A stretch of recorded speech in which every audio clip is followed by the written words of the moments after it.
小姐，小姐，什么情况？陌生的绣和服，大红花轿，这莫不是迎亲队伍？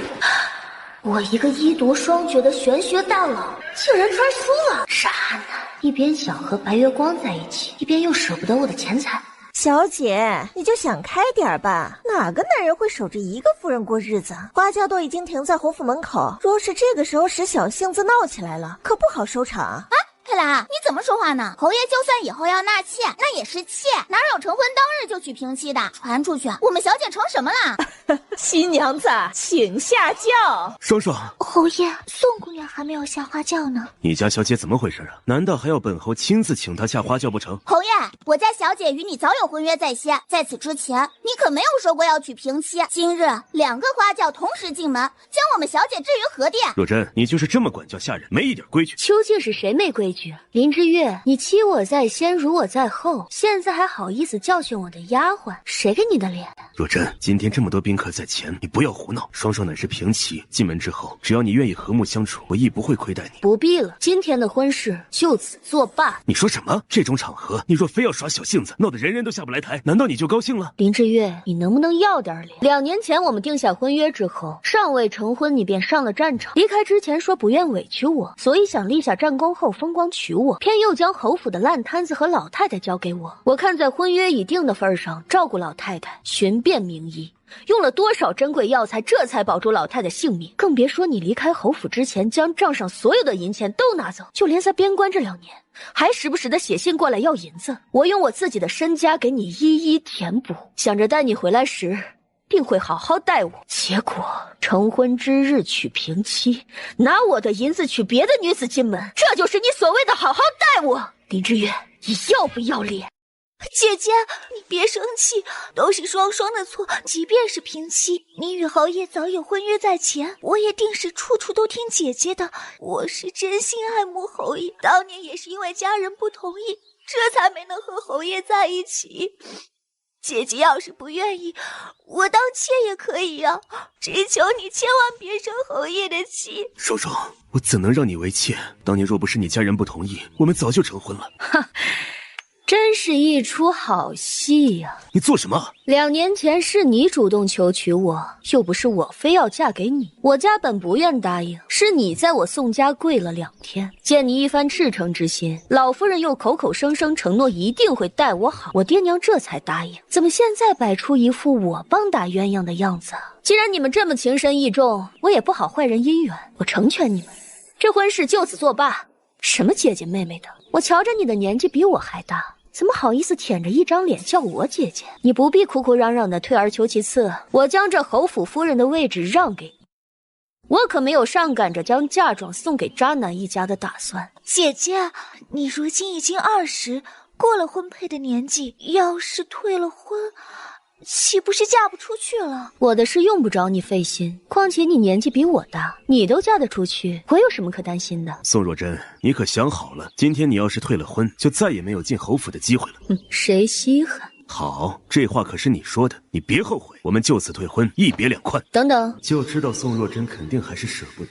你现在知道后悔，婚事就此作罢，但侯府吃我的用我的，乃至你娶秦姑娘的凤冠霞帔、花轿轿夫等等，全都用我的银子吧。侯府筹备这桩婚事，布下的喜宴席面皆出自宋府。之前你我要成婚，我不予计较，现在婚事作罢，还想用我的银子娶别的姑娘进门，怕是不妥吧？林侯虽然立下了战功，但皇上赏赐时，他为表忠心，可是拒绝了一切的金银财宝。我还以为他铁骨铮铮，两袖清风呢。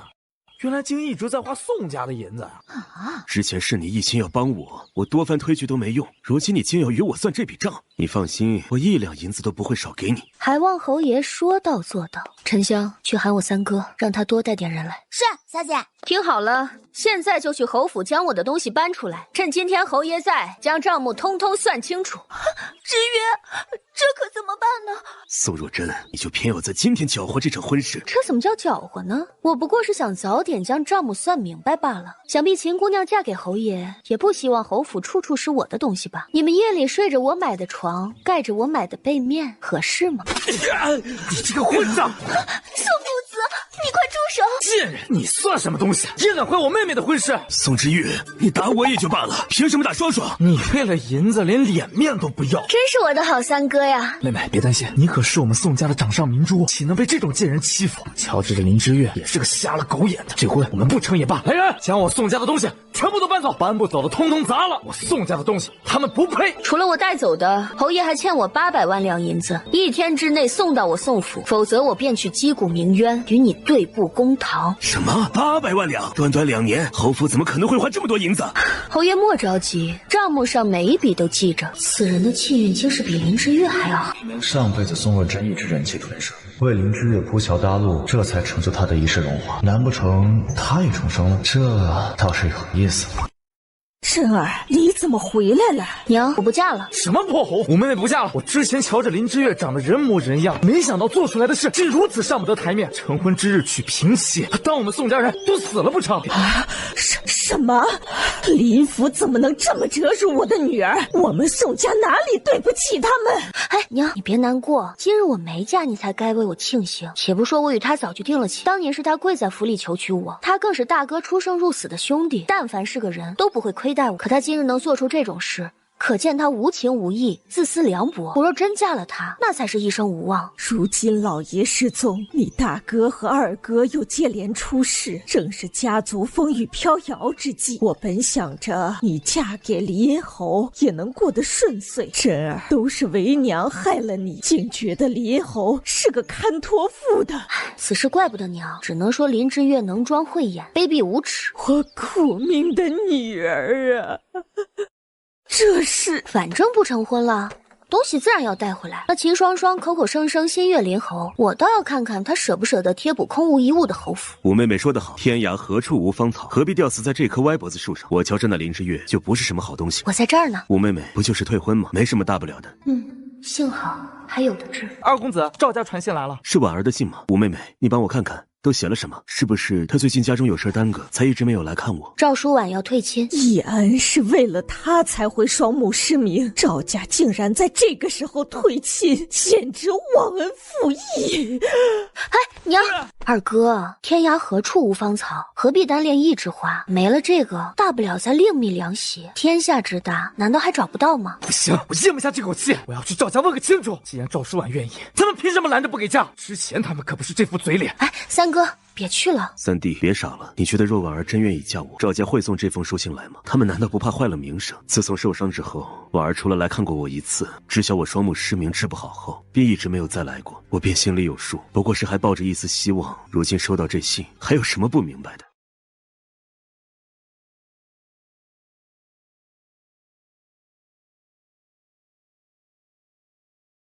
二哥，可你是因为他才变成这副样子的，一个个全部都是混账，我恨不得撕了他们。二哥，赵舒婉退亲是他自己眼瞎，原本他的身份就配不上你，如今退了亲正好，待你的眼睛治好，让他竹篮打水一场空。好妹妹，城中大夫都来瞧过，我这双眼睛怕是没希望了。二哥，我能治好你的眼睛。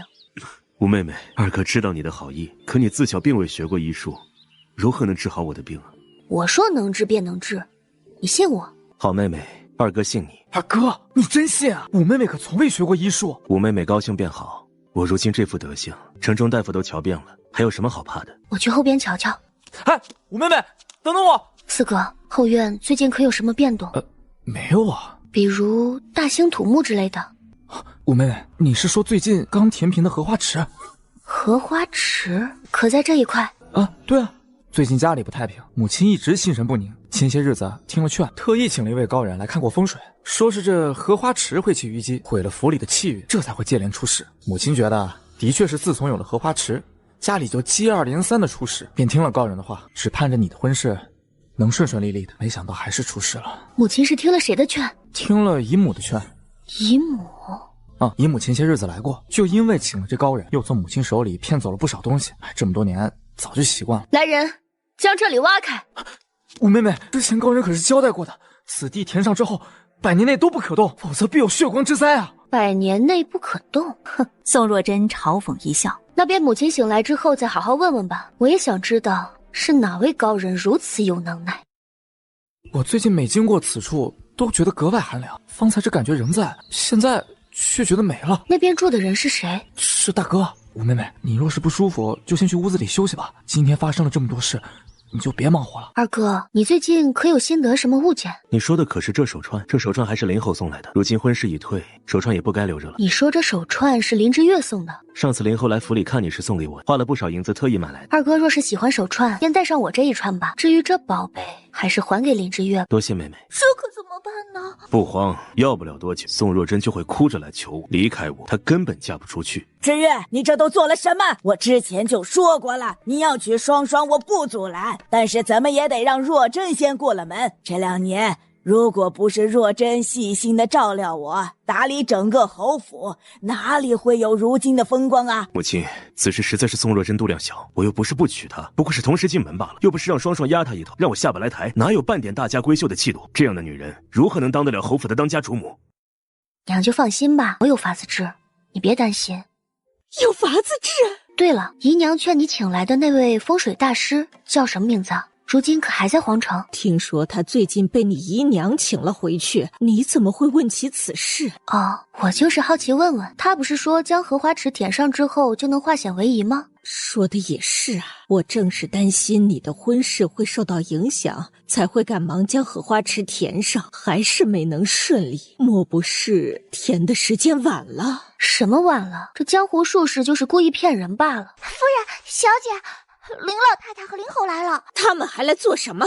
林老太太说是来道歉的，还望夫人能见他们一面。真儿，你是怎么想的？林老太太带着林侯此刻登门致歉，想必是回心转意了。我不会嫁。娘，你或许不知，2年前是因为秦双双去了亲事，这才来求娶我，否则今日迎娶的肯定只有秦双双一人。我尚未嫁给他，他便当着那么多宾客的面不留情面的侮辱我，我若真嫁了过去，还能有什么好日子过？宋夫人啊，今日之事实在是月儿太荒唐了，特意来致歉的。李老夫人，婚约已经作废，我们2家再无关系，就不必多言了。愣着做什么？还不快道歉！宋姑娘，今天之事是我不好，没有提早先知会你此事，我向你道歉，让我成为皇城的笑话。说来，你我已经算是扯平了，如今又何必还咄咄逼人？你依旧是我林之月的夫人，不好吗？你怎么说话的？真儿啊，你不要跟他一般计较啊！真儿，这2年我一直都将你当成亲生女儿，你是知晓的呀。你放心，只要有我在，便没有人能够撼动你在侯府的地位，更不允许任何人欺负你。如此说来，林侯是觉得只错在没有提前告知，而不是你根本就不该娶秦姑娘。我宋家的女儿只能是唯一的正妻，绝不接受什么平妻。这如何能行？真儿若是不喜欢，不如就让秦双双做妾如何呀？林侯也这么觉得。只要你愿意和双双和平共处，我亦不会亏待你。这般恩赐，只怕我无福消受。双双我是一定要娶的，你别太过分了。只希望侯府将我这2年的付出折成银子还给我。你已经年过20，若婚事就此作罢，想再嫁人可不容易。男子3妻4妾本就是常事，侯爷如今刚立了功，那是皇上面前的大红人，若不是早先就定下了婚事，只怕小姐还轮不上呢。谁给你的胆子？主人的事轮得着你来智慧？啊，小姐，你别生气，佩兰一向喜欢胡言乱语的。林侯是个好夫婿，你拒绝了就再也没有机会了。之前我一直不知道你如此大度，柳家的管家就不错，你去给他当个妾室。这怎么能行？柳管家已经娶了妻，还有2房妾室。男人3妻4妾本就是常事啊，这话不是你自己说的吗？我定下的事，有你拒绝的份儿。会不会有误会啊？和秦双双的下人穿着同款料子，知道的你是我的丫鬟，不知道的还以为你是他的丫鬟。如果被秦双双收买了，那不应该是想着法的让小姐别嫁过去吗？他们舍不得我们宋家的银子。对了，把他的东西收一收，再加上我的这份贺礼一起送过去。记住了，这东西交到佩兰的手上。姐姐，如今啊，人人都在说若真善妒，这坏了名声，以后可如何是好啊？昨天林老夫人和侯爷一同来道歉了，若真倒是好，将这泼天的富贵拱手送了出去，这岂不是傻吗？这件事就别说了，那林侯早有心上人，就算真儿嫁过去也得不到重视。错过了这门亲事，以后他可怎么办呢？姨母不必多费唇舌，我是不会嫁到侯府去的。姨母是真心为你着想，人人都认定了你是林侯夫人，有林老夫人为你撑腰，不也照样过得体面吗？照姨母的说法，我如今是在宋家过得不体面。姨母不是这个意思，你已年逾20，选不到好人家了，谁会冒着得罪林侯的风险来娶你啊？姨母竟会觉得他是乘龙快婿。若姨母真觉得他好，表妹年纪也已19，不如就替我嫁给林侯。我可不像表姐这么挑剔，能有这样的夫君，还挑3拣4。秦双双他们究竟打的什么主意？他再清楚不过，怎么能将自家女儿推进火坑？抢了表姐的婚事，那传出去岂不是被人给笑话？真儿，你方才说想让嫣儿和林侯成婚，这件事你怀疑与姨母有关？母亲，我知道你与姨母感情一向较好，你若不相信，待我找全了证据之后再告诉你。你是我女儿，我自然是事事以你为先。以往我的确纵容你姨母，但那都是小事，如何能与你相比？母亲，姨母和秦夫人之间的关系，只怕更胜过你。佩兰早就将我这边的情况事无巨细地告诉了他们，所以他们才敢肆无忌惮地想要拿捏我。那秦双双想嫁给林侯便无不妥，可如今这巴巴的想让你嫁过去就奇怪了。莫不是想谋财？只怕不光是谋财，更是害命。若非如此，他们根本不必如此处心积虑。什么？他们怎么敢？二哥，我和你想的一样，不过此时暂时没有证据，还不要声张。叶安，若这些都是真的，你说该如何是好？与其问我，不如问问五妹妹有什么想法。我的想法很简单，将孙嫣儿嫁过去。我也这么想。母亲，这件事恐怕得你处理了。好。天水大师的道真不简单呐！你可记得赵家的孙儿最近总是啼哭不止，看了多少大夫都没用，眼见着身体越来越差，叫留不住了。天水大师一出手就好了。佩兰不过是说错了话，你就让她给刘管家做妾，不是恶毒是什么？表哥，佩兰背叛我，收了别人的银两，她可是我姨母，也就是你的母亲送的丫鬟。这怎么可能？佩兰不是和你挺亲近的吗？我听说你和秦双双的二哥关系很好，莫不是其中也和你有关系？林侯要娶秦姑娘一事，我一直被蒙在鼓里。表哥这些日子经常出入秦家，没道理不知情啊？莫不是也帮着其他人来欺负我这个表妹？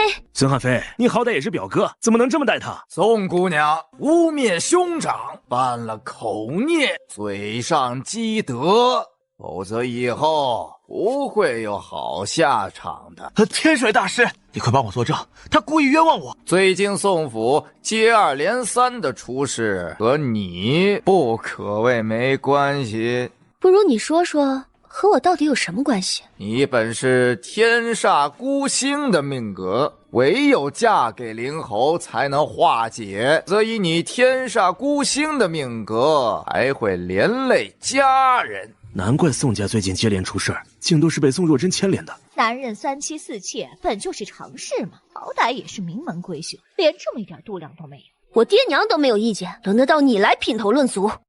天水大师，你口口声声说我是天煞孤星，可我自小算的命格可都是极好的。况且我娘在数日之前请你来我家看风水，你收了10万两银子，说是只要将荷花池给填上，且100年之内不得动，就能让宋家转运。可你才说完这话没多久，我二哥便双目失明，我的婚事也出了岔子。如今你是见事情没能解决，便开始给我安上了天煞孤星的命格，还真是张口闭口2张嘴。若你安心嫁过去，一切自能化解，导致如今发生了一切变数，岂能怪到我身上？我看在孙夫人的面子上，才想为你化解，可你如今不领情，我也不会再帮你了。你听见了吗？我娘为了帮你，花费了多少心血，结果你非但不领情，竟然还得罪了天水大师，只怕宋家要彻底被你连累了。就凭你这个假江湖术士说的话，就想断定我宋家的命格？我也给你算一卦吧，最多不过3天，定有血光之灾。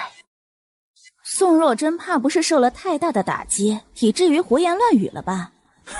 张口就敢说我有血光之灾，简直是胡言乱语。表妹，我说你不如就好好认个错算了，何必嘴硬呢？闹到这般结果，对你可没有好处啊。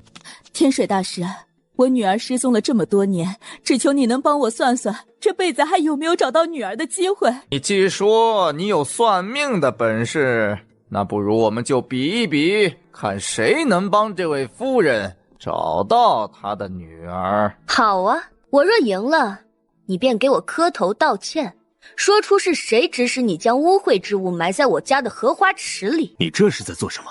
侯爷，你莫要生气，这其中或许有什么误会，想必是宋姑娘心情不好才会胡闹。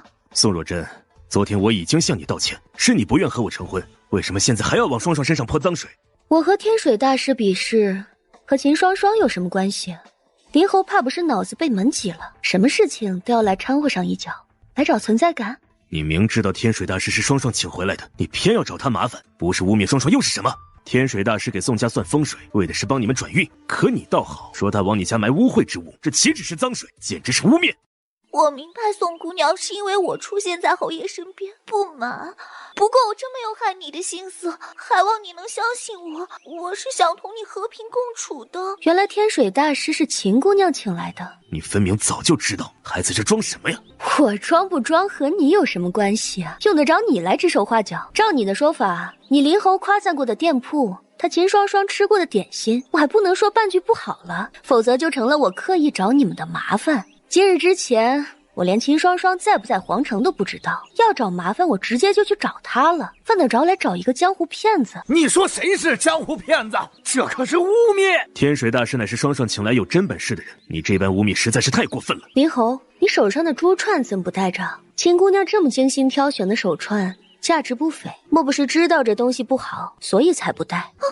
没有，我只是想着宋姑娘将手串送回来，定是觉得我挑选的不好，觉得伤心，这才没让侯爷带。用不着哭，我2年前定下的婚事，夫君送来的礼物竟然是由你挑选的，我都没哭，你有什么好哭的？林侯，你既觉得我在污蔑，不如我们也打个赌。你说，我若赢了这江湖骗子，你就回去将那串珠戴在手上1个月，不许取下。我若是输了，我便向秦姑娘道歉，如何？好，这可是你说的。那就说定了，还望林侯说到做到。徐夫人，我来帮你算一算。天水大师，我这辈子可有找到我女儿的希望啊？怎么会这样？天水大师，供奉小鬼这种小把戏，在我面前可不够看。天水大师，这是什么意思啊？夫人，你的儿女缘浅，注定相隔千里。不过你女儿还活在这世上，以我目前的道行，只能算出你的女儿在东南方。活着就好，活着就好。大师，能否再准确一点？只要能够找到我的女儿，多少银子我都愿意给的。唉，天机不可泄露。我虽能算出她所在的位置，但缘分一事本就是上天注定，其他人不该沾染因果，否则必遭反噬。夫人，只要小姐还活着，一定会有见面的一天的。徐夫人可否将右手给我看看？你女儿的确还活着。我说表妹，刚才天水大师就已经说过这话，你说这些有什么意义？有本事你将人找出来。若真啊，我知道你心里头有气，就算再不喜欢秦姑娘，也不该诋毁天水大师啊。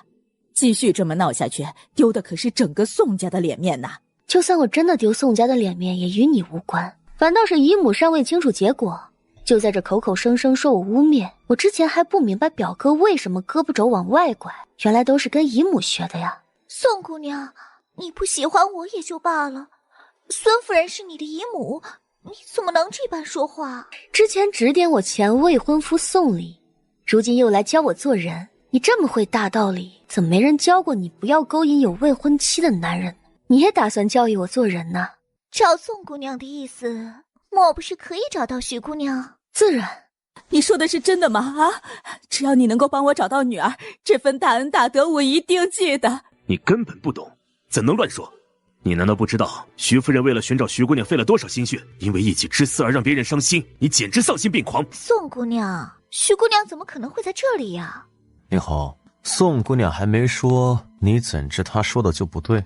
三皇子。听闻城中来了一位道行高深的大师，便来瞧瞧，看模样远比想象的精彩啊！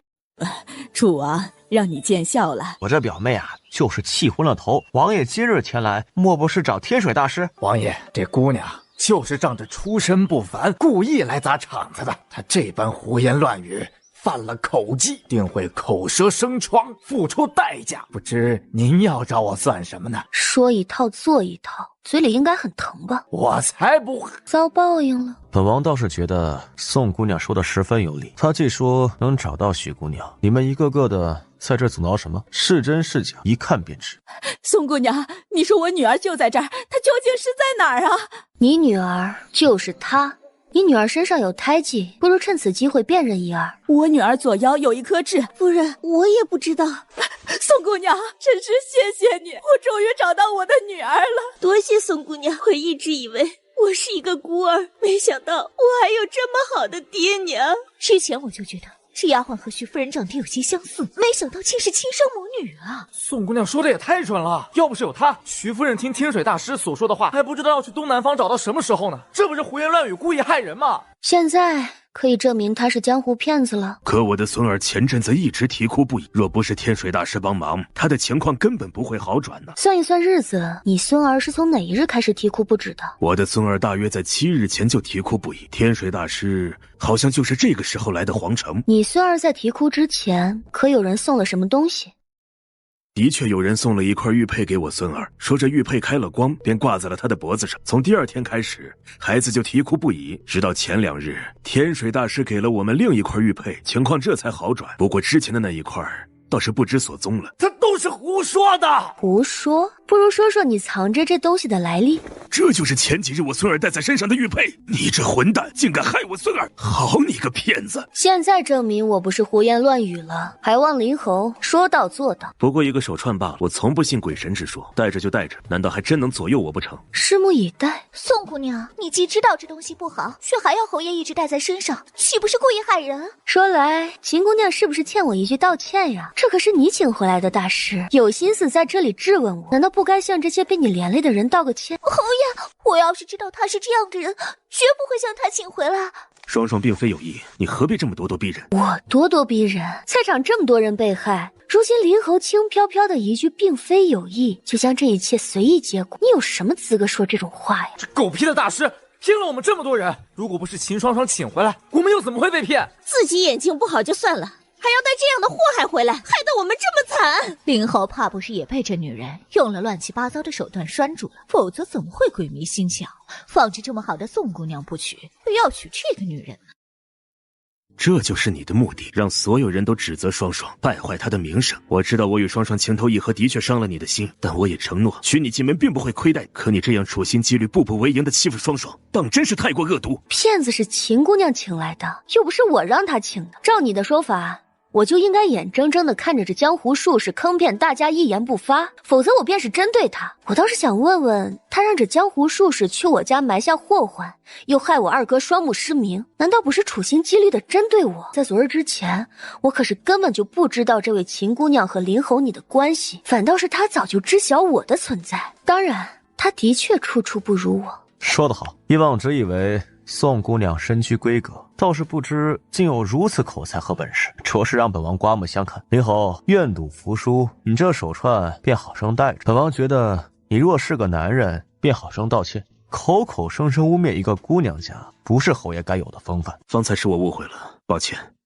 还望林侯能长点记性，别总是犯了错光张嘴道歉，听得我都腻了。方才胡言乱语的似乎不止林侯一人。若真啊，是姨母不好，误会了你了，不会与姨母计较的，对不对啊？表妹，我们都是一家人。我的丫鬟被秦双双收买，姨母又将秦双双带了的骗子送到我家去，还埋下了祸患。姨母和表哥反倒是处处帮着秦双双，莫不是你们是串通起来的？我听说柳飞燕经常去送宋家打秋风？可不是嘛，宋姑娘退婚也是迫于无奈。可孙汉飞方才说的那是什么话？我瞧着那秦姑娘，反倒更像是她的表妹。这分明就是蓄意谋害，必须得让他们还个公道。你真做了这种事？爹，我根本就不知道这个混蛋会是个骗子呀！我是他的姨母啊，我好端端的怎么会害他呢？我眼泪给我憋回去，要嚎丧等说完了再好。姨母不妨说个清楚。若真，我一定让你姨母给你个交代，何必让这么多人看笑话呀？怎么能是看笑话呢？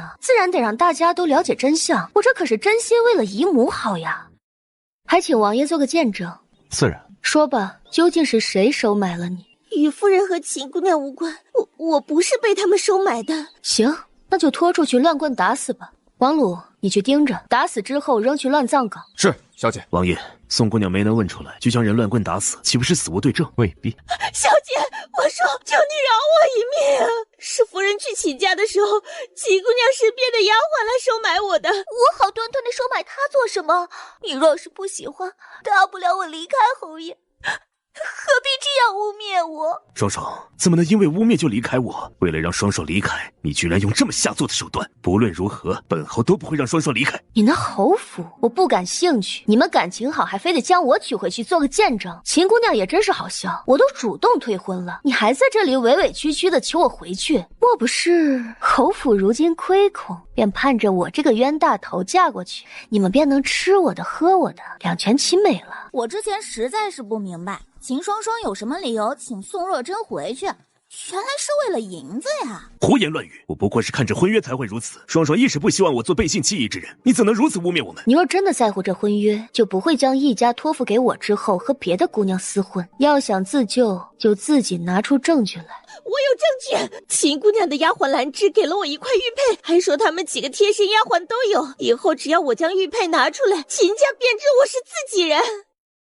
王爷，您请看。秦姑娘，不知你还有什么话说？这一切都是奴婢的主意，和小姐无关。兰芝，你怎么这么傻？奴婢自小受你的恩惠，如今也不过是想报答小姐。宋姑娘，此事是我们的错，还望你能网开一面。若真啊，你看这也不是秦姑娘蓄意为之，你便不要再计较了吧。此事既已经水落石出，也不必闹得太难看。要我说，这兰芝不光该受罚，更应该重重的处罚。表姐，你怎能如此心狠？你表妹倒是比你善良大度。表姐，做人该善良大度些。妹妹真是蠢笨，莫不知道我这样也是为了秦姑娘好。此话从何说起啊？丫鬟胆敢借着主人的名声在外胡作非为，换做旁人，这笔账定是要算到她头上的。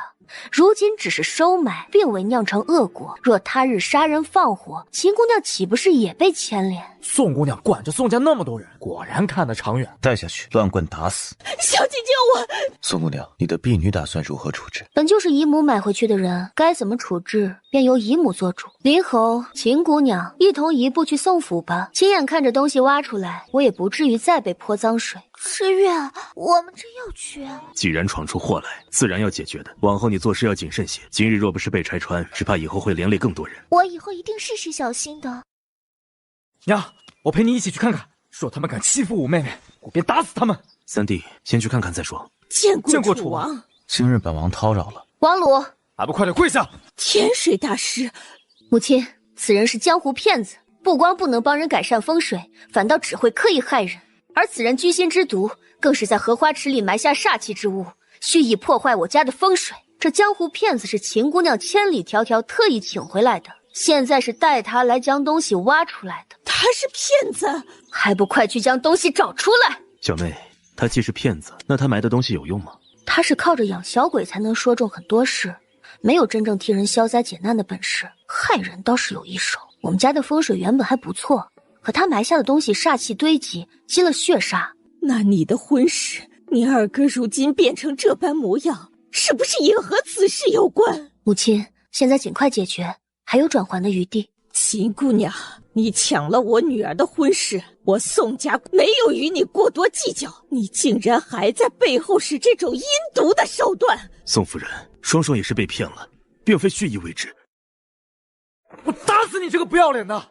对不起我妹妹不说，还看上了这种阴毒黑心肠的玩意儿来祸害我们全家。宋之玉，你别太过分了！到底是谁过分？老子就没见过你这么不要脸的东西！我妹妹真是倒了8辈子的霉了才会和你定亲。我大哥和你一同上的战场，当初在战场上面还救过你，你就这么对我妹妹？令侯，本王觉得宋公子说的不乏道理，此事本就是秦姑娘惹出的祸事，且不说她是真不知还是假不知，事情总归是她造成，抵赖不得。多谢王爷主持公道。王爷，我也是被骗了，并非有意为之，难道非得让我给宋家赔命不成？这下有热闹看了。不知楚王为何一直护着宋姑娘？莫不是……令侯，此话何意？本侯只是觉得楚王一向性子冷淡，今日却无端帮着宋姑娘，觉得奇怪罢了。林侯不必怀疑，若楚王真对我有意，我早就和你退婚了，哪里还用在侯府蹉跎2年？宋若真真是个妙人，在闺阁里的性子可要比当初的侯府夫人有意思多了。啊，这青玉花瓶上面染了血啊！你的怨气附着于这花瓶上，你死的时候，这花瓶在你身边。你怎么知道？这上边的煞气和你乃是本源，沾染了你的鲜血，所以怨气也附着其上。当个小孩真可怜，活着的时候被人欺负，死了还得被人骗。他答应替我报仇，要我先帮他完成这些。他不过是靠你敛财罢了。那你能帮我吗？我们与你无冤无仇，你却将这种东西埋在我家，还说100年内不能挖出来，究竟是谁让你这么干的？我，你若不说，可熬不过今天。做了这么多的缺德事，今日必死。你若说了，我还可以考虑帮你化解1、2。我说是秦姑娘的丫鬟吩咐我这么做的，我都是听了他们的安排呀。你胡说！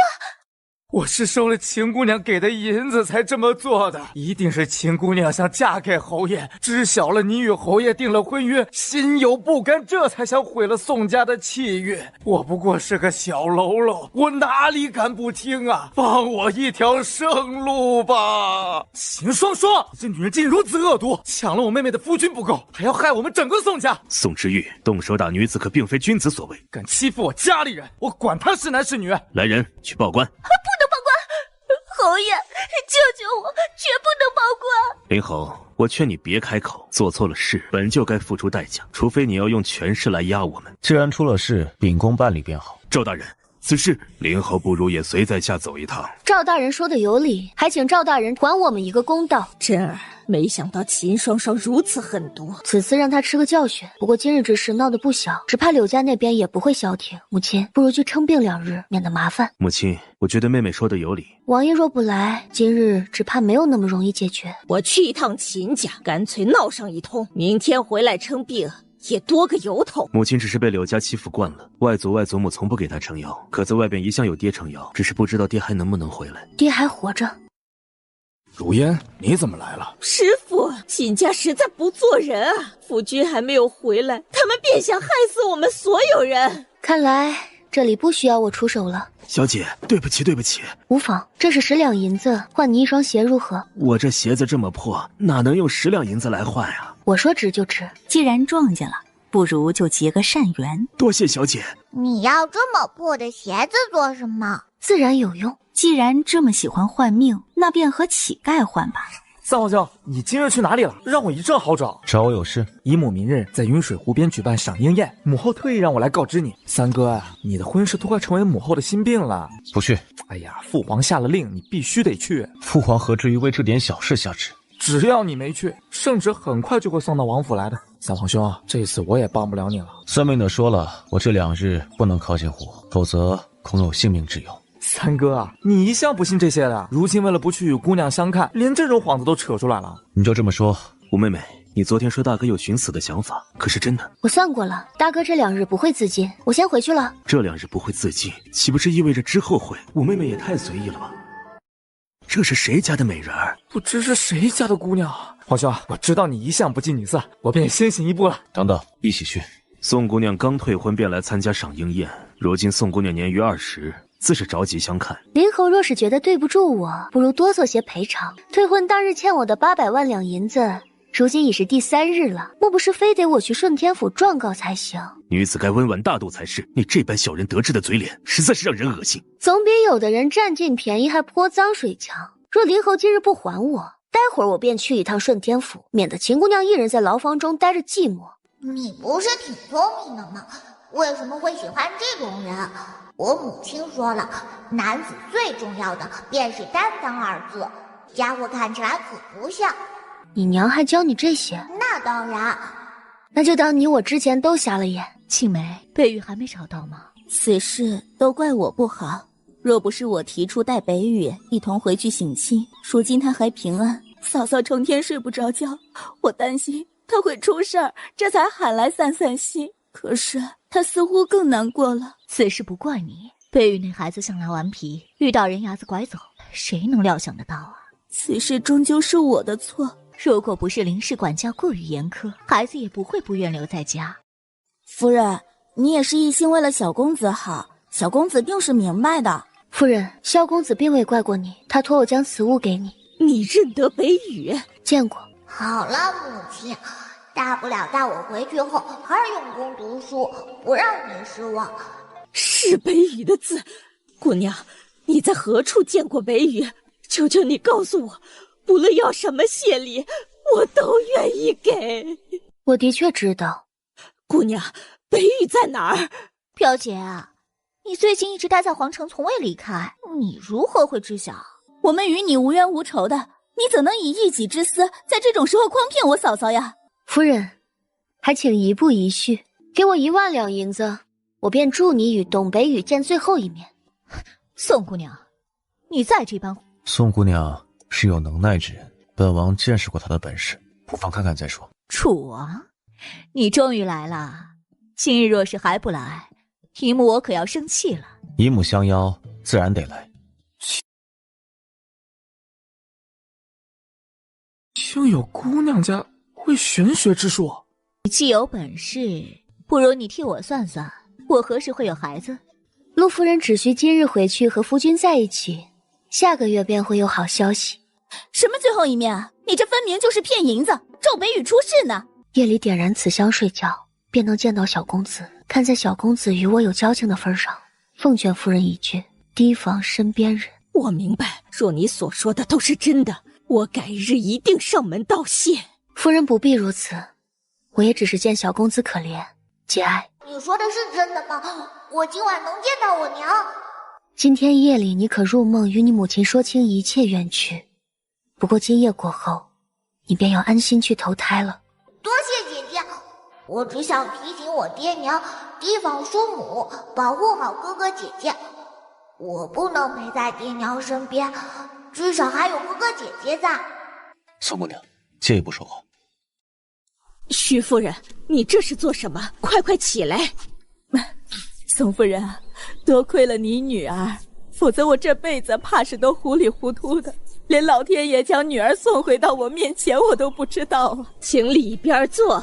徐夫人如此客气，徐夫人能一家团聚，我亦很欢喜。宋姑娘，若是没有你，只怕我这辈子都没有办法和亲生父母相认。徐姑娘，你与徐夫人皆是心善之人，老天都不忍你们分开，即便没有我，相信你们迟早会相认的。宋姑娘若是不嫌弃，能否与我交个朋友？当然。徐夫人亦是欢喜。宋夫人，以后可多带宋姑娘来我们府上转转，能与你们交好啊，也是我们徐家的福气。徐太傅乃是当朝元老之一，平日里想要与之交好的官员不知多少，奈何都求路无门。没想到因为自家女儿，竟有了这样的好机会。多谢徐夫人。我知晓宋将军自上次一役后便了无音讯，我倒是觉得没有消息便是好消息。希望如此。我听闻退婚一事了，像宋姑娘这么好的姑娘，是林侯没有眼光，我儿子尚未成婚，不如有机会见一见啊。阴阳眼，这种本事他们自然听说过，只是完全没有想过有朝一日会落到自家妹妹头上。我是因为有了这个能力之后才会知晓此事，不光是埋藏在荷花池里的东西，还有二哥之前带着的手串都有问题。宋若真身为玄门门主，掌握的是真正的玄学，不过太过深奥的东西解释起来容易让人难以理解。倒不如阴阳眼更为简单易懂。你是受刺激之后，忽然有了这本事？其实是在当天知晓林侯娶平妻进门时，我就被气晕了。等醒过来之后，就有了这些记忆。母亲一定会给你找个更好的夫婿。母亲，我暂时不想成婚。父亲尚未回来，大哥的腿疾，二哥的眼疾都需要医治。真儿，姑娘家实在耽误不起啊。母亲，既然五妹妹暂时不想嫁，那便不嫁。待真遇到了合心意之人，你不让她嫁也会嫁的。你二哥说的对，你想待在家，便待在家。二哥，多谢了。二哥明白你的想法，不过母亲也是为了你好。那不如让母亲也为二哥物色一个好姑娘。当我没说。前几日太忙了，林侯府的10几间铺子都没有顾得上收回来。我今天打算去收铺子，二哥要不要一起去转转？成天待在家里也憋闷，不如出去走走。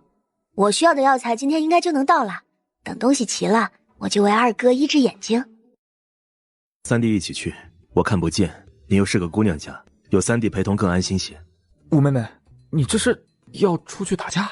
不是说出去收回铺子，顺便买点东西吗？这架势看起来简直像要抄家。收铺子嘛，说不准有些恬不知耻的家伙不肯松手，带着人总是更方便一些。林之月此刻想必正焦头烂额，凑不出银子，难免会将主意打到他的铺子上。对自己不好的人，一点便宜都别想占。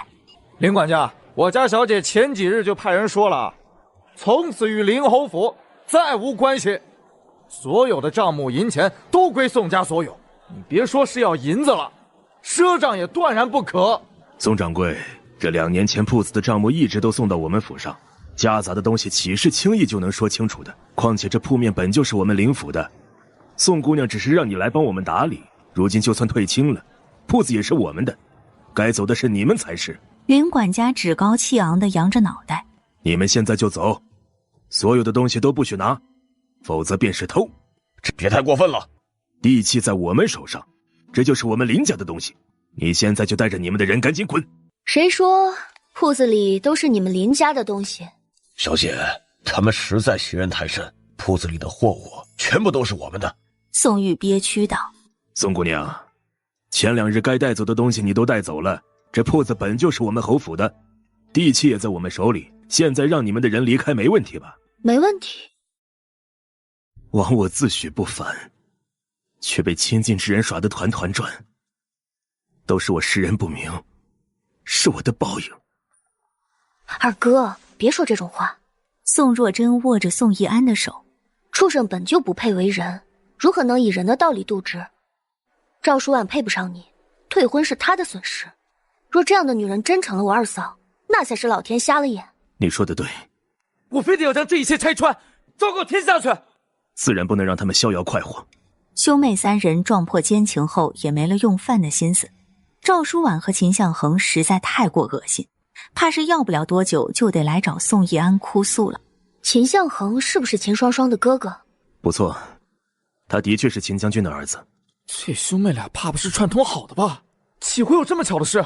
宋若真回想着之前看书时的细节，忽然想起一件极关键的事。二哥，秦向恒之前就经常来府上，赵淑婉也常来看你的文章，对吗？你的意思是，秦向恒虽然学问不差，但和你的差距不小。如今你双目失明，春闱又快要开始了，他……待会儿我就将我的文章送去给夫子看看。他就知道二哥聪明，一点就透。你们在说什么呀？三哥，你只要记住今日之事，就当作没有发生，千万不要说漏嘴了。我明白。还有，明日一早趁着官员尚未退朝时，你便去敲登闻鼓。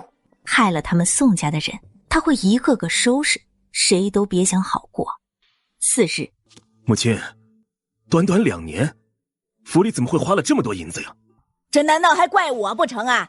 当初我就告诫过你忍一忍，等若真进门之后，你再迎秦双双进门。你偏不愿，我这成天吃糠咽菜的，我哪里比得上之前呢？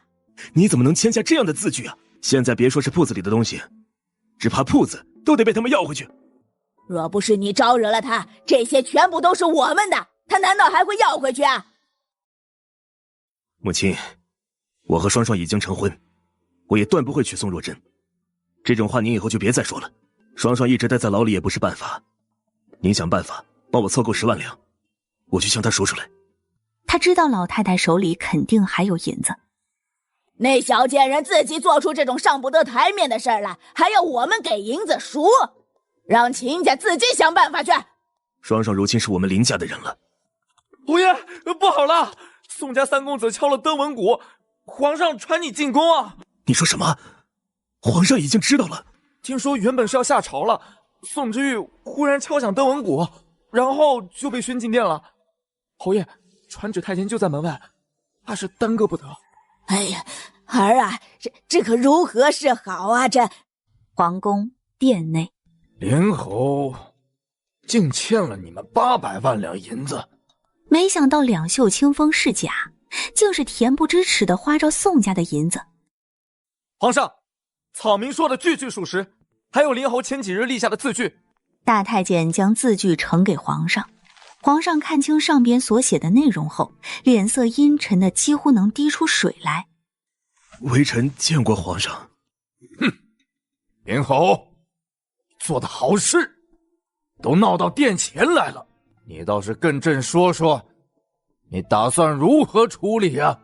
皇上将东西扔到林之月面前，后者在见到字据后脸色一白，没想到宋家竟真的这么绝，甚至没有多与他商量一句，就闹到了御前。皇上，微臣正在想办法。你想了什么办法？听说你这2年将家中老母交给宋姑娘照顾不说，自己在边关时时常写信问宋家要银子，成婚之时更是同时迎娶平妻来羞辱宋姑娘，你简直妄称为人。皇上怒不可遏，之前夸赞林之月有多欢喜，此刻就有多恼恨。皇上，微臣也没想到母亲这边会花了这么多银子，只是这数目实在是不小，方才耽搁了一些时日。皇上，草民的妹妹被林侯伤透了心，只盼着侯爷能将银子尽数归还，便再无瓜葛。林侯非但一个铜板都没还，还吩咐下人来抢夺我们宋府的货物。宋将军为了边关战事一直尽心尽力，此次更是身陷敌营，拼死传递出消息。林侯若非有宋将军的提拔和消息，此次岂能立下赫赫战功？皇上，微臣听闻林侯迎娶的夫人秦氏特意找了江湖术士谋害宋家，若非宋姑娘及时发现，后果不堪设想啊！皇上，微臣真的不知道此事。林之月，你私德不修，愚昧无知，更是忘恩负义，德不配位。朕今日便褫夺你的宁远侯之位，降为永宁伯。殿下的银子即刻归还，否则你这永宁伯也别做了。此话一出，林之月脸色惨白，双眼一翻，竟是晕了过去。800万两银子，他拿什么还？之月究竟是怎么回事？难不成连10万两银子都凑不出？官爷，侯爷为何还不来？然而狱卒脸色铁青，抬手就是一巴掌，狠狠地掐住了他的喉咙。你这个贱人，要不是因为你，我怎么会丢了这么好的差事还得坐牢？秦双双拼命挣扎，直到其他狱卒抓住男子，将其关进一旁的牢房后，这才得以喘息。你这疯子，想杀死我不成？都怪你这扫把星，害人精，还口口声声侯爷呢！现在整个皇城，谁不知道林侯被你害得已经成了永宁伯了？这怎么可能？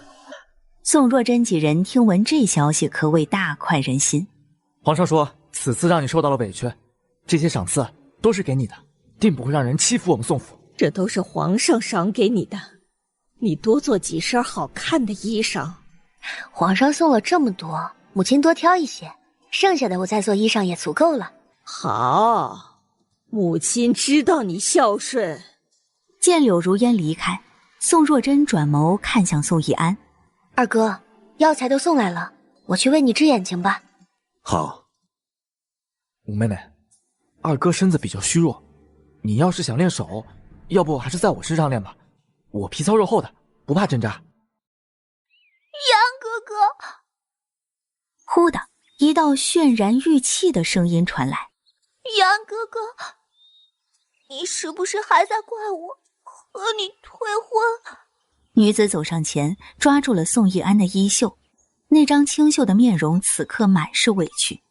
我是不想和你退婚的，你一直待我这么好，如今你受了伤，我怎么忍心离你而去？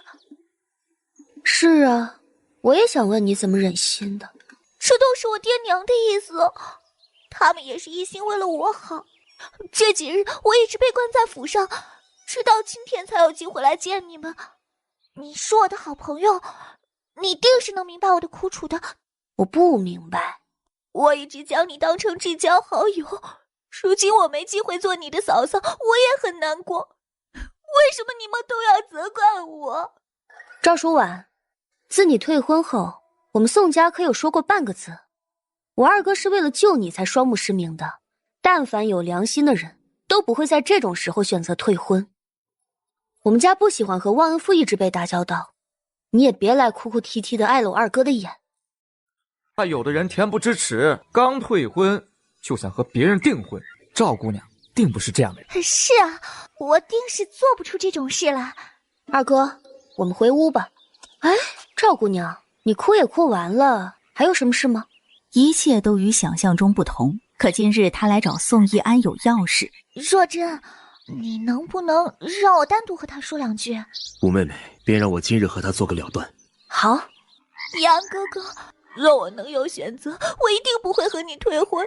他们退婚不过几日，他便已怀有身孕，可见早在之前他们二人就勾搭在了一起。杨哥哥，你当真不愿意原谅我？舒婉，你当真一心想嫁我？当然。既如此，不如我去请皇上赐婚。杨哥哥，这怕是不妥。为何不行？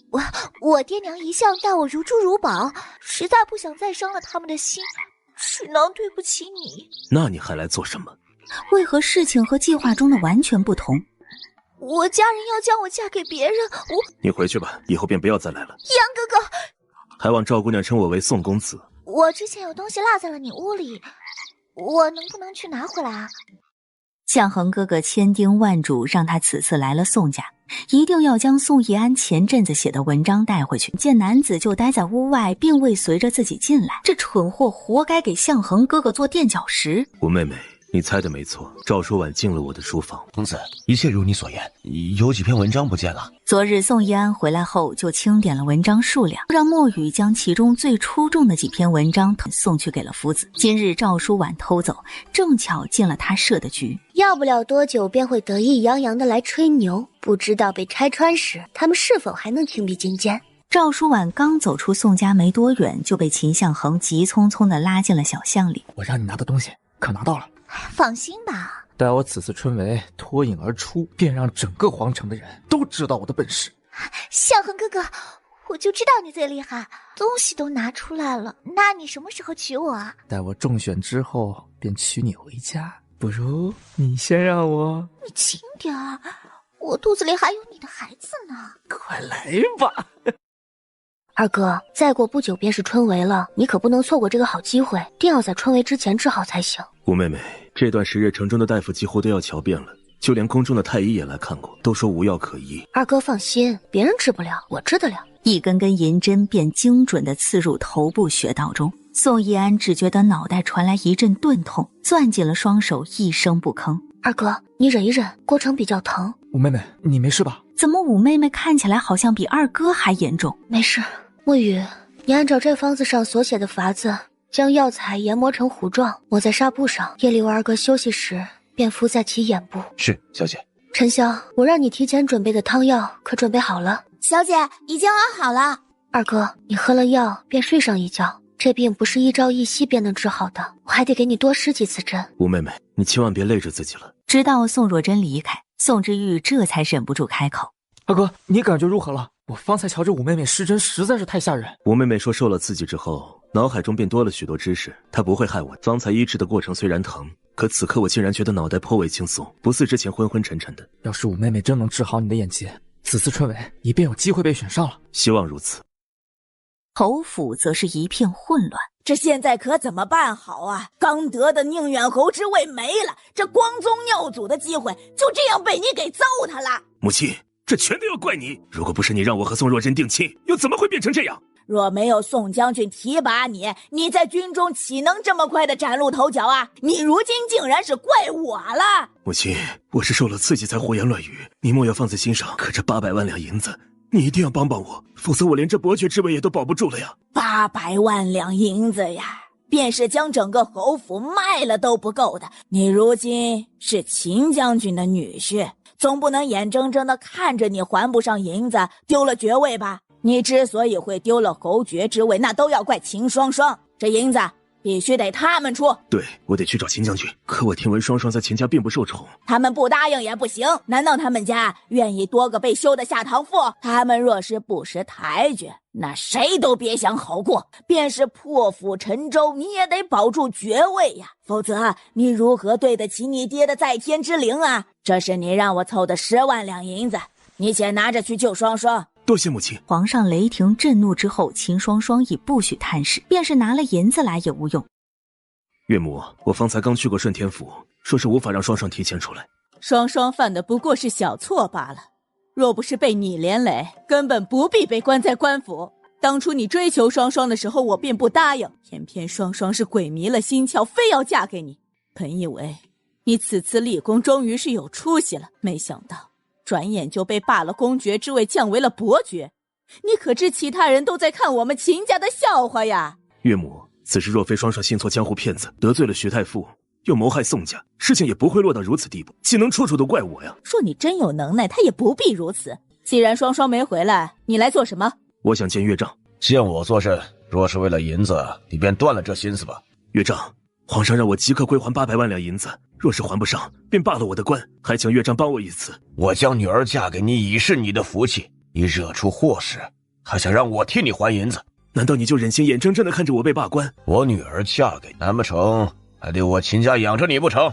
若是你没这本事，那便趁早和离。你若是个男人，便想办法将她救出来。至于800万两银子，自己想办法偿还。哎呦，林侯，你这急匆匆的是要去哪儿啊？魏兄，你这可说错了，林兄如今已不是林侯，该称为林伯爷啦。之前这些家伙在他面前只能低着头阿谀奉承，他不过暂时落魄，这些家伙就敢一个个嘲讽到他头上来了，真是虎落平阳被犬欺。小人得志，难怪你只能当个副将。魏迟眼神冷下来，他是宋将军一手提拔的副将。林之月，如果不是宋将军看在你是他女婿的份上提拔你，你这种废物能在战场上屡屡立功，背信弃义，无耻至极。你莫不是喜欢若真，才会见我失势便迫不及待来踩上一脚？可惜他心里只有我，根本看不上你。小姐，林伯爷未免也太过分了吧？你明明都已经和他退婚了，他竟然还在外败坏你的名声，怎么能这般卑鄙啊？若真，我知道你心里有我，只是恼恨我将心分成2半，可你也不该因爱生恨，得不到我就想毁了我呀。我看你落魄，我便觉得痛快。你简直不可理喻，这是你身为大家闺秀该有的气度吧？你算什么东西啊？背信弃义，恬不知耻，罪是皇上降的，让你还银子也是皇上下的令。你如此不满，不如去御前和皇上要个公道。你一个窝囊废，没有这胆量，就只能跑到女人面前来撒气，你要不要脸呀？首饰铺的姑娘们见到楚王，争先恐后地赶了出来，只盼着能入了楚君庭的眼。宋若真被推搡了一下，多谢。楚君庭感受着手上温软的触感，心跳失控了一瞬。王爷，那我便先行一步了。宋若真察觉到身后姑娘们的激动，不愧是书中女主的白月光，风靡整个皇城的美男子。宋姑娘留步。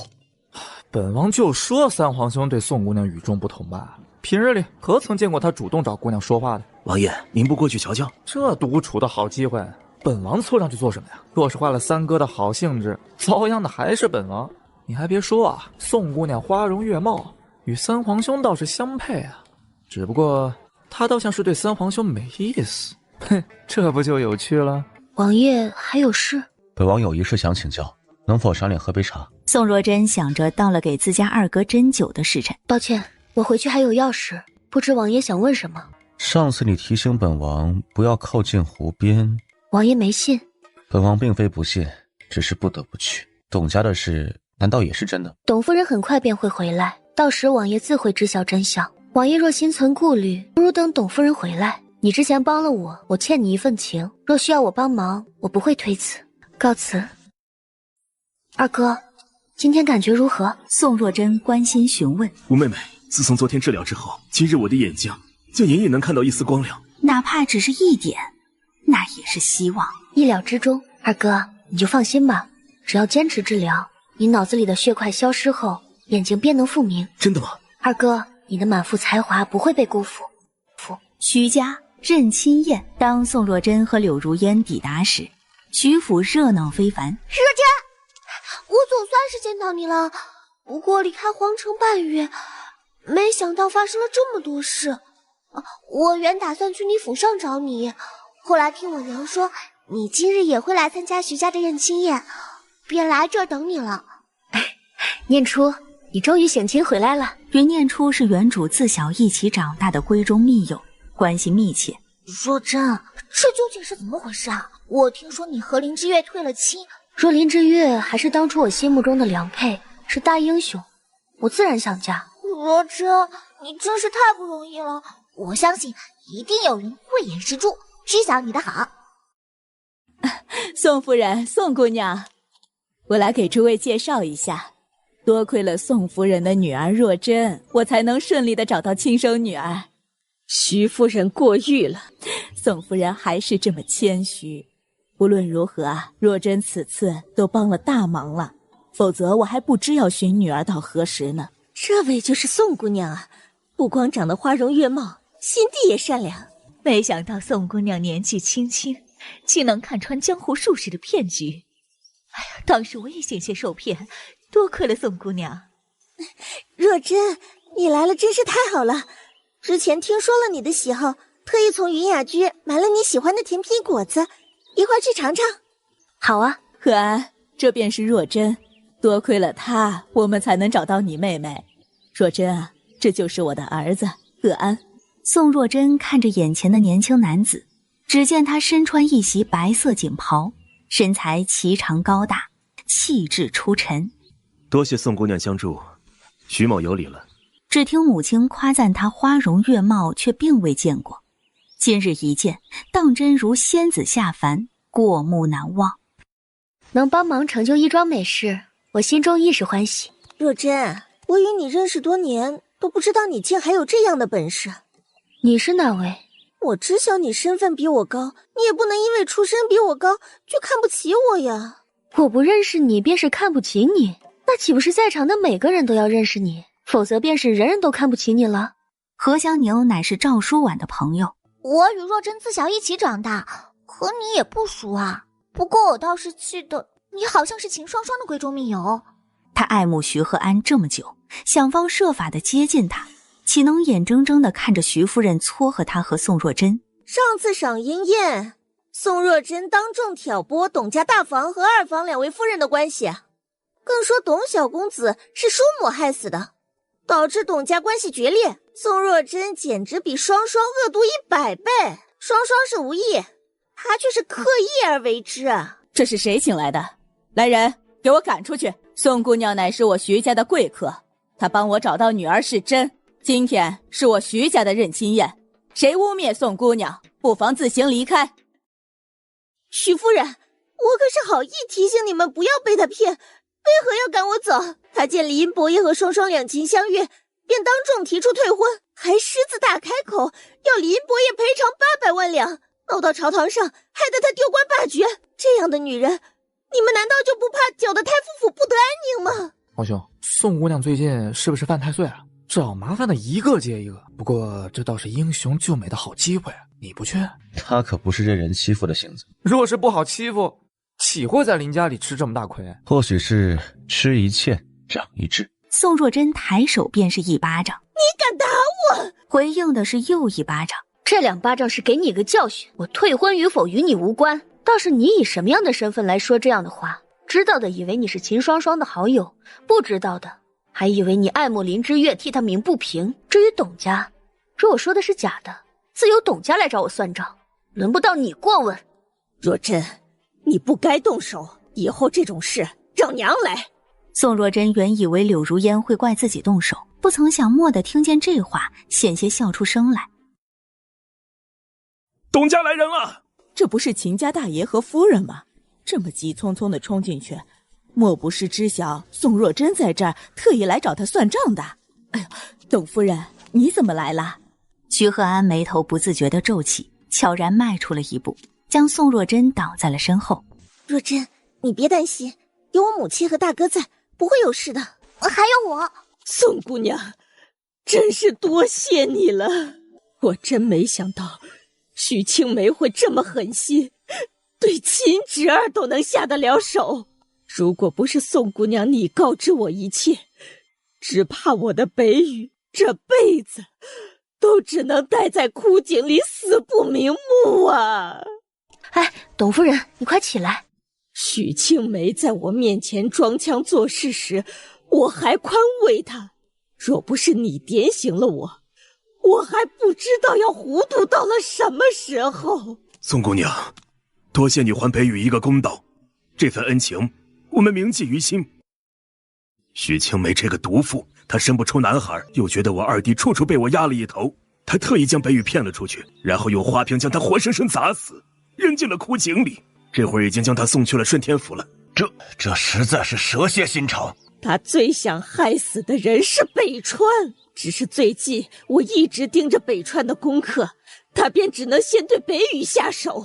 真是不敢相信啊！那许青梅平日里是最和善不过了，没想到心思竟如此歹毒。宋姑娘真是神了，幸好有她，否则董夫人真是一辈子都找不到。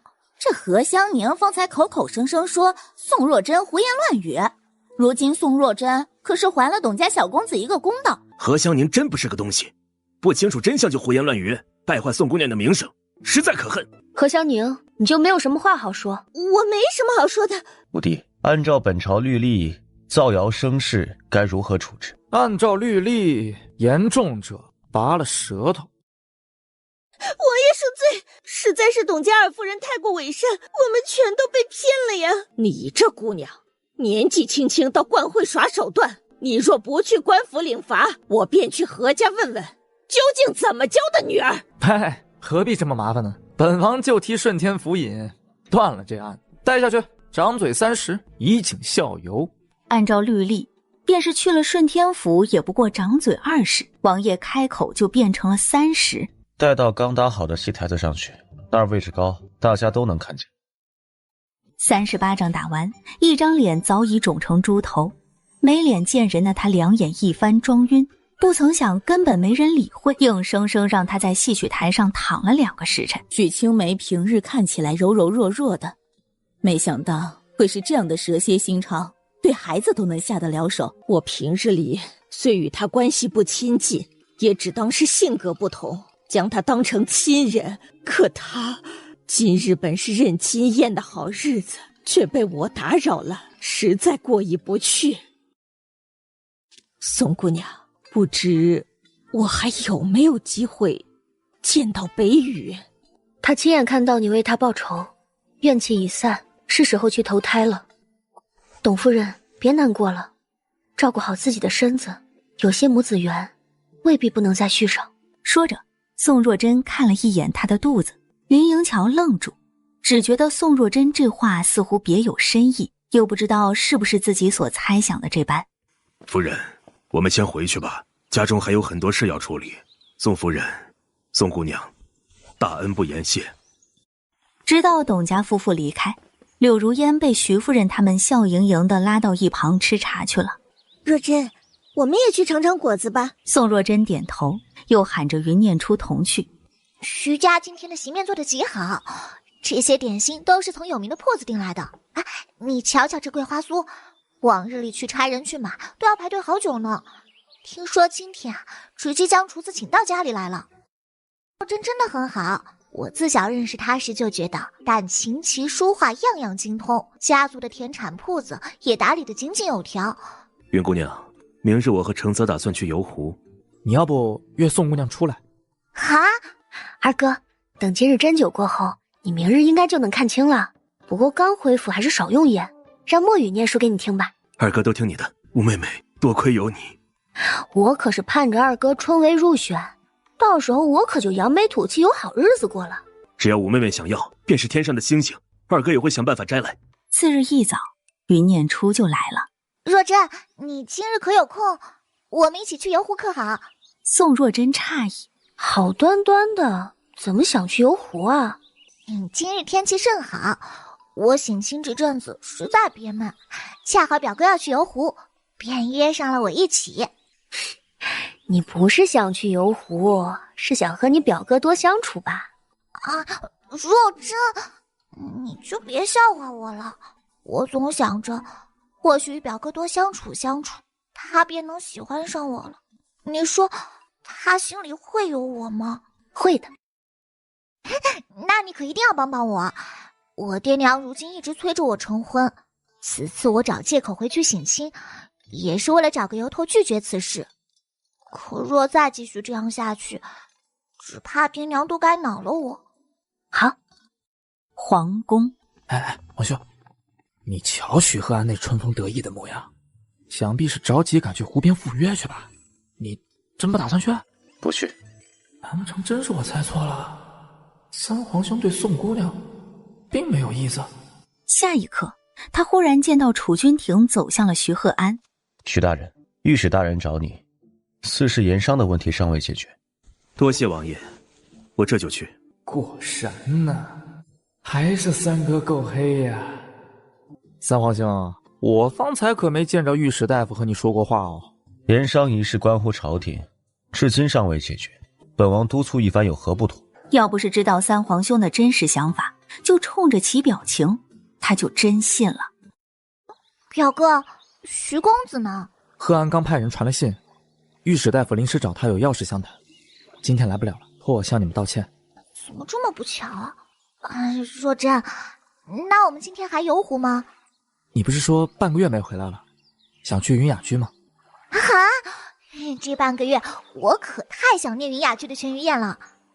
若真，一起去，你可一定要陪我去啊！好好好。当三人抵达云雅居时，便听见里边一阵喧哗，伴随着阵阵叫好声。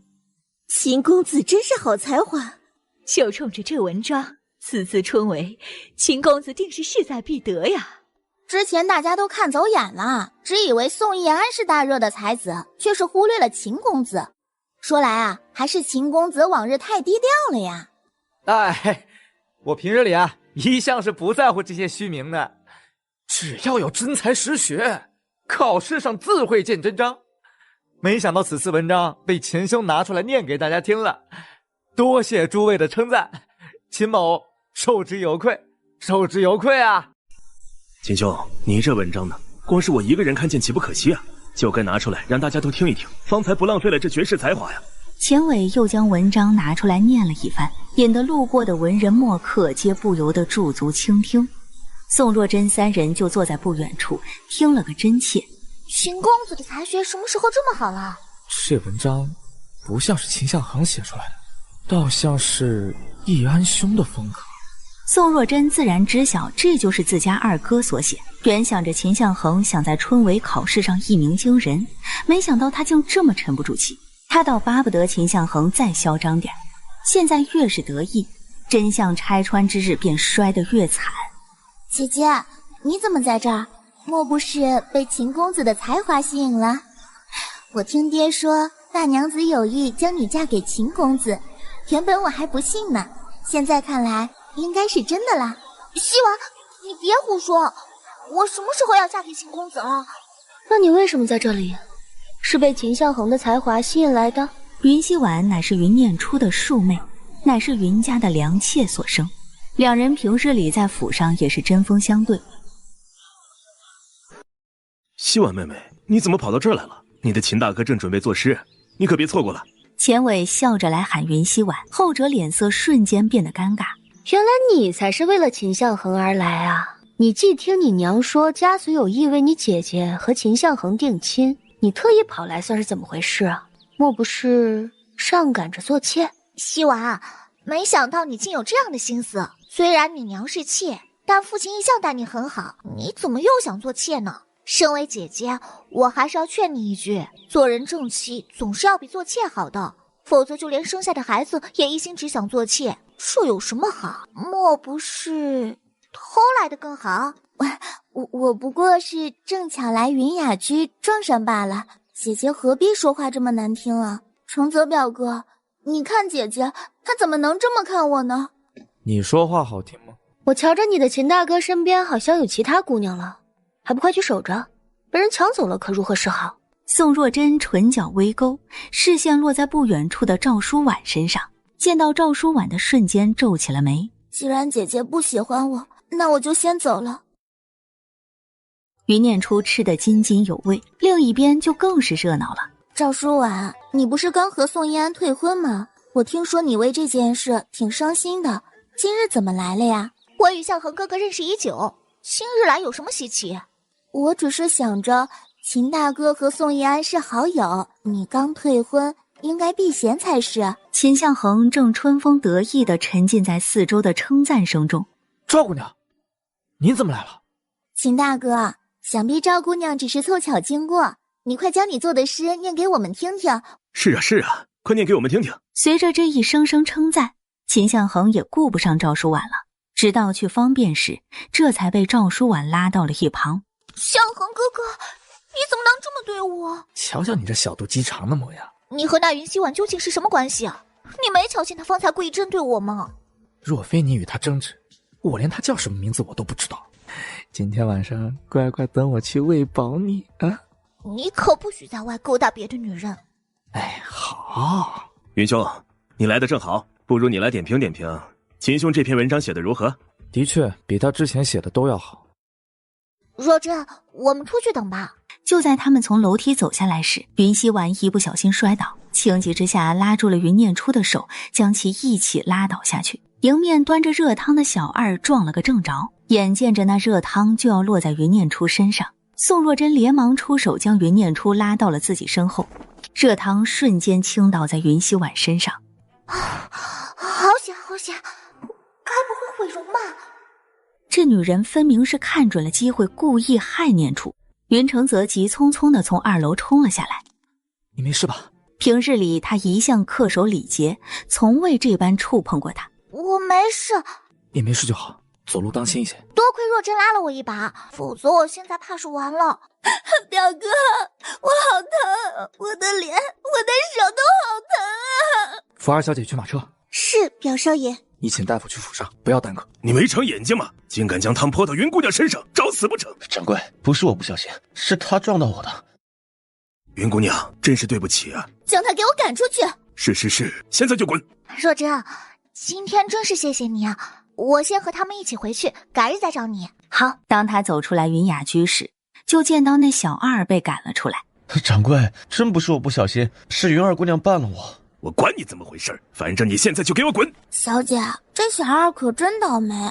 方才多谢姑娘了。谢我什么？您肯定也看明白了，云二姑娘想要害云大姑娘，如果不是您，我就害了云大姑娘了。虽然丢了差事，但我心中无愧。要重新找差事？今年干旱，家里收成不好，我若是不找个差事，怕是家里的弟弟妹妹都要饿死了。那便来我铺子里干活吧。多谢小姐。小姐，你让她去铺子里干活，就不担心万一云二姑娘知道了，会认定今日之事是你安排的？我看起来像是会怕她。你之前不是常说君子不立于危墙之下吗？没错，可我不是君子，我是女子。竟是自导自演啊！大小二家里连饭都吃不上了，何必说假话？倒是秦向恒这文章与宋一安的水平不相上下了，的确像出自宋一安之手。三皇兄，你这话是什么意思啊？字面意思，等着吧，有热闹可看。宋若真带着打包回来的食盒来了宋一安的院子。五妹妹，二哥能看见了。五妹妹当真是神医，她昨日说我能看见，我今日便真能看见了。言，母亲听说你……母亲，我的眼睛能看见了。好，真是太好了！你这眼睛是怎么治好的？两兄弟的目光都转向了宋若真。若真，是你治好的？是我。之前怕母亲担心，就没有多说，想着等治好之后给你一个惊喜。这也是昏迷之后学会的？啊，没错。然儿，真是多亏了你，否则你二哥这辈子……母亲，我们宋家绝对不会轻易倒下。二哥现在眼睛已经恢复了，等到春闱有了好成绩，还有谁敢小瞧我们？母亲，您放心，我一定好好用功，此次春闱考个好成绩。母亲相信你。春闱很快便要开始了，你最近安心温书。若真，你的医术这么高明，不知你大哥的腿疾能不能也看看？当然了，本就打算给二哥治好眼疾就去看大哥的腿疾。之所以之前没去，是因为针灸之术比较耗费精力，以我目前的情况，只能先治好一人，再为另一人医治。那你的身体如何？千万别累坏了自己。你大哥的腿疾不急于一时。母亲放心吧，我自有分寸。不如我们现在就去看看大哥。夫人，不好了！出什么事儿了？大公子的门紧锁着，小的进不去，不论怎么喊都没回应。公子，你别吓唬小的，快将门打开呀！众人眼见着他们一向柔弱的五姑娘抬腿一脚就踹开了紧锁的房门，见到宋彦舟脸色惨白的躺在床上，生死不知。公子您别下官言啊！让我看看。三哥，将大哥院子里的人都控制起来。我这就去。吴妹妹，大哥是遭了毒手。还有救吗？大哥中了毒。大哥双腿残疾，如今已经是个废人，为什么还会有人对他下手？快去找大夫来。母亲别担心，这毒我能解。那就好。母亲，待会儿来人了，你也演得像一些，免得被人看出破绽。大公子中了剧毒，且毒素蔓延极快，已经进入了五脏六腑，怕是……大夫，这究竟是什么毒？此乃万花毒，此毒乃是口服。以大公子此刻中毒的情况来看，应该是中午的事。五姑娘，老夫能做的都做了，至于大公子能不能醒来，就只能看天意了。多谢杨大夫。立刻去查，究竟是谁胆大包天，敢给彦舟下毒？真儿，你大哥情况如何？母亲放心，大哥明日就能醒过来。不过凶手还没有找到，我觉得不如暂时将病情夸大。且说大哥昏迷不知何时才能醒过来，反倒更安全一些。你说的对。二哥调查的如何了？你大哥这些日子一直待在院子里，从未出去过。院子里伺候的人也一直是这几个人。不过饭菜是从厨房送来的，途中是否有其他人碰过，还得详查。有人自尽了！这是厨房的青松，大哥的吃食都是他负责送来的，下毒之人应该就是他了。留两个值得信任的好好照顾大哥，吃食就找两个厨娘在这里另做，其他人不许踏入院子半步。是，小姐。次日，宋彦舟醒来时，就见到宋若真几人顶着熊猫眼守在他床边。你们这是？大哥，你总算是醒过来了。大哥，你可还觉得身子有什么不适？我这是怎么了？大哥，你被人下了毒，险些醒不过来了。大哥，你最近可有得罪过什么人？没有。不急，对方总会露出狐狸尾巴的。二弟，你能看见了？多亏了五妹妹。五妹找来了神医？不，五妹妹就是神医。大哥，此事说来话长，不过你只要相信我能帮你医治腿疾就好。宋彦舟睡了一会儿之后再睁眼，就见到自家二弟关切地走了过来。大哥，你现在可好点了？二弟，你眼睛真能看见了？对呀，之前不就说了吗？多亏了五妹妹医术精湛，我才得以康复。大哥，你莫要因为腿疾而心灰意冷。武妹妹说，你还可以重新站起来。二弟，莫不是我受伤之后糊涂了？武妹妹什么时候学了医术啊？难怪大哥如此反应。我当初听闻武妹妹要为我治病时，也觉得她是为了宽慰我而胡说的。前些日子，武妹妹成婚，林之月竟同时迎娶平妻，更在林府门口羞辱她，将武妹妹气晕了过去。自那之后，不光会了医术，对玄学之术也颇为精通。二公子，徐公子和云公子来看你了。他们来看我？转眸看向宋若真，这时醉翁之意不在酒。若真，要不一起去？人家是来见你的，我去做什么？哎，二哥，昨天我撞见秦向恒在茶楼拿着你做的文章四处宣扬，原想着回来后就和你说，没想到大哥出了事，便忘在脑后了。墨雨，我眼睛治好之事并未宣扬出去，待会儿你机灵点，别被看出来了。春闱马上开始，既然局已经布下，自然要达到最好的效果。是，公子。当徐鹤安和云承泽见到宋逸安时，便见他在小厮的搀扶下徐徐走来。徐兄，云兄，请坐。不知两位今日找我，所谓何事啊？宋兄，这2日我在云雅居听见了秦向恒所做的文章，但这文章我听着不像是秦向恒所写，倒更像是宋兄的风格。我担心这其中有问题，这才特意前来。他与宋逸安本就是同门，更别说云念初和宋若真还是手帕交，总不能明知此事也不来提醒一番。逸安，你的才学我们都知道，可不能被人钻了空子呀。还有这等事儿？什么文章？可否念给我听听？自然。云承泽早在来之前就让人摘抄下了文章，当着宋逸安的面读了一遍。公子，这不是你之前做的文章吗？可这文章我之前就让你放起来了。公子自从双目失明之后，就再也没有去过书房了。除了赵姑娘前几日说有东西落在书房，来拿了一趟之外，就没有人进去过。秦公子也没有来过，他不应该有公子的文章啊。你且去看看，我的文章是否还在？是，公子。公子，文章不见了。秦向恒此等作为实在是太过分了，断不能纵容他这般无耻行径。待我明日禀明皇上，以正不良之风。多谢徐兄，不过此事就交给我吧，我自会解决。若需要人作证，便来找我，我一定帮你作证。多谢。逸安，五姑娘今日不在吗？她在家，徐兄找她有事儿，我让人去喊她。不必特意喊来，只是昨天我因朝堂中的事情耽搁了，没能赴约，心里过意不去，还望你帮我转达一下歉意。原来如此，舍妹并非小气之人，况且你是被正事耽搁，她不会介怀的。那就好，不如明日我们一同去游湖如何？送徐鹤安二人离开后，宋逸安这才带着徐鹤安赔罪的桂花酥找到自家妹妹。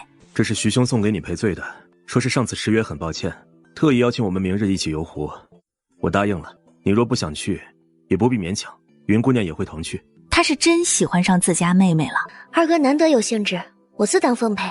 好。秦双双在牢里大口的呕血，看起来似是命不久矣，这才答应林之月将其带了回去，罚没了10万两。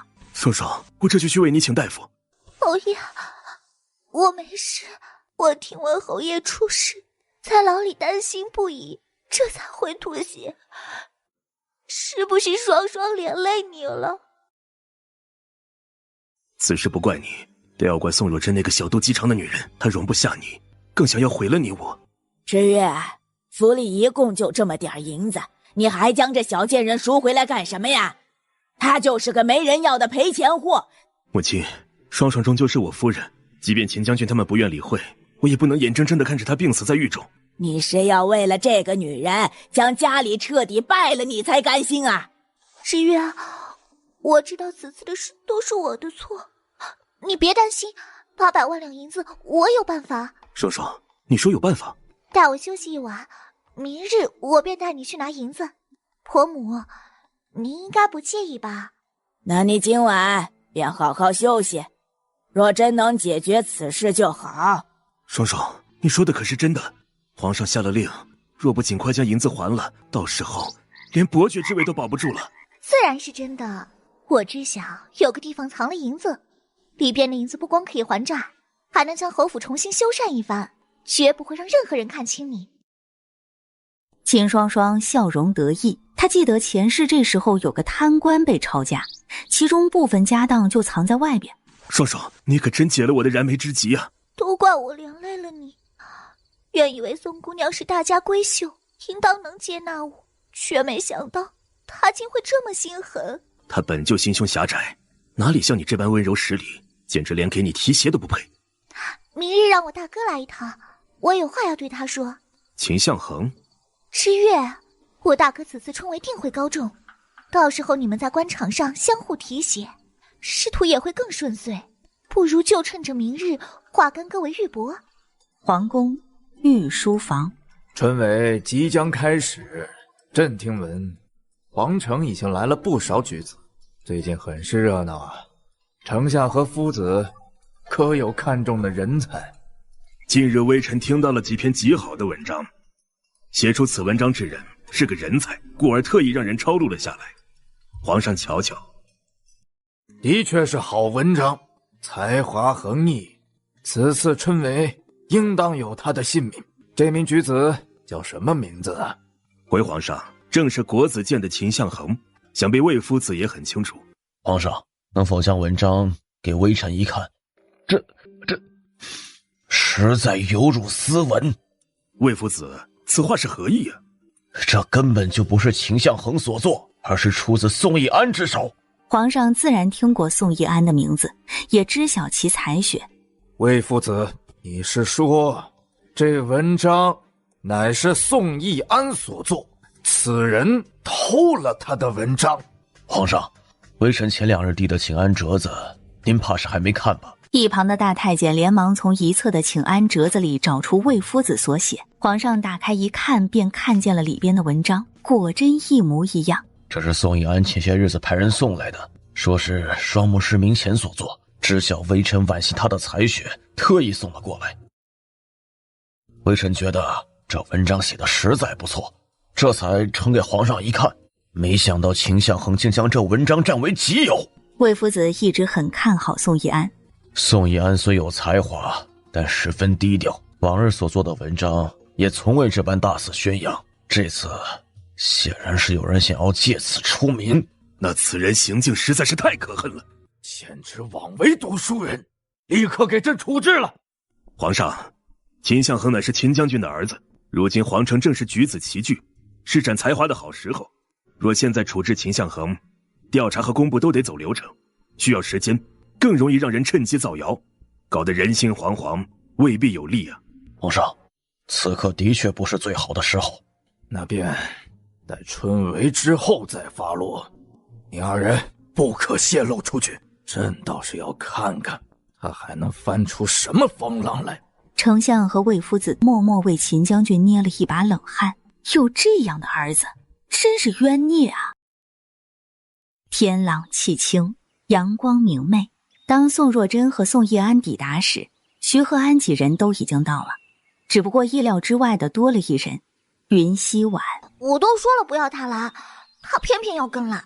你平日里不是一向不带他？他知道我不愿带他，特意求了我爹，我爹答应了，便只能带着了。你是不知道，云溪婉和他娘之前还做春秋大梦，还盼着多与我表哥出来几次，就能入得了徐公子的眼。他也不想想，徐公子可是许太傅的儿子，又是探花郎，怎么可能看得上他一个妾室所出的女儿？前2日在元雅居，我瞧着他似乎看上了秦向恒，怎么又对徐公子有意？嗨，自然是高攀不上，这才换了念想。他当初倒是想高攀，但徐夫人连那7家姑娘都没看上，岂能看得上他？恰巧听闻为我与秦向恒定亲，他便也生了这心思。我倒觉得他如果真能嫁给秦向恒也是好事，免得待在府里麻烦。见到你我倒是开心了不少呢。哎，走，我们上船吧。这船是徐家的，听说精心布置过，我都还没坐过呢。正当他们上船时，好巧不巧地撞见了一群熟人。这不是宋兄吗？自从你双目失明后，便再没有见过了。我还以为你这辈子都不打算见人了呢。才华横溢的宋二公子呀，真是可惜了。当初贵人事忙，我们这等寻常人都不配与你多说话，如今只怕是巴不得我们多说几句吧。钱伟冷眼看着宋义安，身为读书人，却只会捧高踩低，奚落同门，莫不是圣贤书都读到狗肚子里去了？徐鹤安打点好船只里的一切，刚出来接宋一安，便听见这一番冷嘲热讽，脸色瞬间冷了下来。徐公子，前伟，你以往如何讨好宋兄的嘴脸，我们都还记得清楚。今日又开始幸灾乐祸，这般小人得志，当真是没有半点读书人的风骨。云承泽，你不过是云家的表公子罢了。如果不是云大人夫妇好心，你连留在皇城的资格都没有。你敢说你成天跟在徐公子身边，不是有意结交奉承，成天带着云家的小姐？我看你就是云家的下人。你这疯狗般的家伙，少胡言乱语！我看你才是下人。哎呦，钱伟，我们都是同门的，宋兄更是我们的好友，你怎么能这样说呢？秦向恒姗姗来迟，即便这会儿见到宋一安，他也不怵。他料定宋一安拿不出证据来，赵书婉也跟在秦向恒身后，他必须得紧跟着，免得被人抢了去。秦兄，宋一安之前恃才傲物，我们又不是不知道，何必对他那么客气啊？一个瞎子，说不准什么时候就摔死了。宋一安，秦兄那才是真的低调，你知不知道？如今整个皇城都在称赞秦兄所做的文章。什么文章啊？秦向恒正欲阻止，便听钱伟将其中经典的几句念了出来。这分明是我写的文章。宋一安，你要不要脸？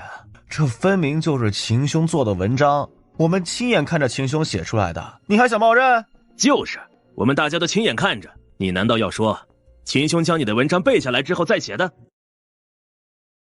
不错，自我双目失明后，秦向恒和赵书婉都曾去探望过我，去过我的书房，恰巧我所做的文章就不见了，你怎知不是他们所偷？我没有。